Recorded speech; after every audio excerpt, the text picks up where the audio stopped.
We get a lot of questions in pediatrics about return to play for athletes after a concussion, so let's talk about it. In general, we used to keep kiddos away from sports until their symptoms were completely gone, and then they could start the return to play protocol where they slowly worked their way back up to their previous athleticism. A lot of the more recent studies show that that actually was not as helpful as we thought it would be. So the current guidelines state this. After your athlete has a concussion, they do have a period of brain rest where they need to rest for 24 to 72 hours, depending on the severity of their symptoms. Their doctor or primary care provider will be the one to clear them to be able to start the return to play protocol in most areas. Sometimes this can be done by different providers, but this is what most of us do.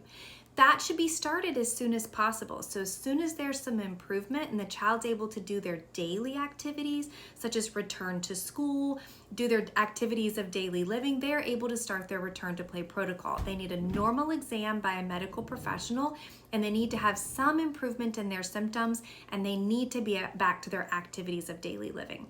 After that part, they're not cleared to go back to sports, they're cleared to go back to return to play.